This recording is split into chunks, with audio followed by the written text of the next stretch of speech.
কুষ্টিয়ার পদ্মা নদীতে মাছ ধরার সময় শরীফুল ইসলাম নামে এক জেলের জালে উঠে এসেছে প্রায় 10 ফুট লম্বা একটি কুমির।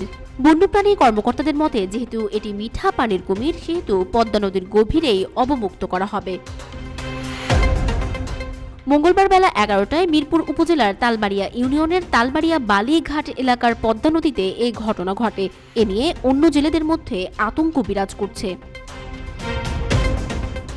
জেলে শরীফুল ইসলাম বলেন, প্রতিদিনের মতো সকালেও পদ্মা নদীতে মাছ ধরার জন্য কটের জাল ফেলি। কিছুক্ষণ পর জাল তোলার সময় ভারী ভারী লাগছিল। এরপর বড় বাগার মাছ মনে করে জাল কাছে আসার পর দেখতে পাই কুমিরটিকে।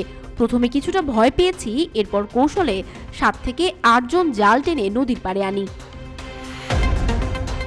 জেলে রিপন জানান, কুমিরটি মাঝে মধ্যে পাড়ে দেখা যেত। এ নিয়ে স্থানীয়রা আতঙ্কেও ছিলেন। তবে কুমিরটি তুলতে গিয়ে তাদের জাল ছিঁড়ে গিয়েছে। এতে তারা অনেক টাকার ক্ষতিগ্রস্ত হয়েছে।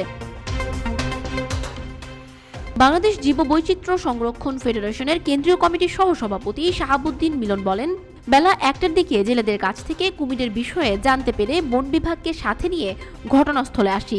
পরে বন বিভাগ কুমিরটিকে তাদের হেফাজতে নেয়। কুমিরটি দেখতে উৎসুক জনতা ভিড় করছে, তবে কুমিরটি শান্ত স্বভাবের, আক্রমণাত্মক নয়, কারণ সে ধরার সময় থেকেই চুপচাপ রয়েছে। বিভাগীয় বন কর্মকর্তা কাশ্যপী বিকাশ চন্দ্র বলেন, কুমিরটি লম্বায় 10 ফুটের ওপরে এবং চওড়া 3 ফুটের বেশি। উদ্ধার হওয়া কুমিরটি আমাদের হেফাজতে আছে। যেহেতু কুমিরটির বসবাস পদ্মা নদীতে, তাই গভীর নদীতে অবমুক্ত করা হবে।